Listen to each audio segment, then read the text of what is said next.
How do you catch a cheetah ant in 8 hours? Let's see how Morrel pulled it off. Morrel pretended he didn't care and turned to walk away, but when he reached out, he hit a wall. The cheetah ant had used its Nen ability to create a pocket dimension. If Morrel couldn't catch it within the time limit, he'd be trapped here forever. But Morrel didn't panic. He walked over to the hourglass and swung his giant pipe down on it as hard as he could, but it didn't even scratch. The cheetah ant laughed and said everything in here, the walls, the hourglass is indestructible. The only way out is to catch him. Morrel already had a plan. He just lay down on the ground and went to sleep, telling the cheetah ant to wake him up in 5 hours. The cheetah ant was furious. It felt like a total insult. He ran over and started messing with Morrel, but no matter what he did, Morrel didn't budge. Then the moment the cheetah ant got too close, Morrel swung his pipe at him, but the ant was way too fast. Turns out Morrel wasn't even trying to fight, he just wanted the annoying thing to shut up so he could sleep. The cheetah ant threatened to keep harassing him until Morrel came to chase him, but Morrel just told him he was too young and naive if he really wanted to be chased. He should have set a rule that forced his opponent to do it, but he didn't, because he's an idiot. 4 hours passed. The cheetah ant finally got bored and tired of messing around, so he sat down and started reading manga.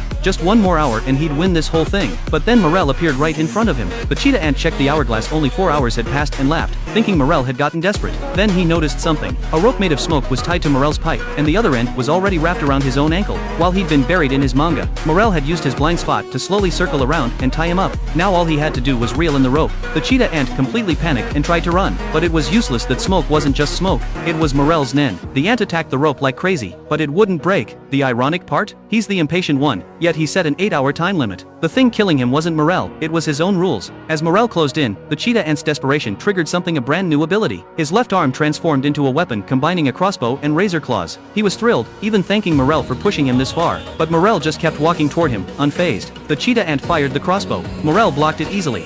Why in the hell would you want a power that's so much slower than you are? Why don't you try out those claws already? It'll save me the trouble of walking over there. I'll tell you why you're gonna lose. Because you're an idiot. That sent the ant into a blind rage. He charged at full speed and drove his claws straight through Morrel's body. For a second, he thought he'd won, but something felt off. The Morrel he'd stabbed was made of smoke. The real Morrel was standing right behind him. Caught. While the cheetah ant had been sitting there reading manga like a fool, Morrel had secretly created a smoke clone of himself and hidden his real body under the grass. As the clone moved in from the front, the real Morrel had been creeping up from behind the whole time.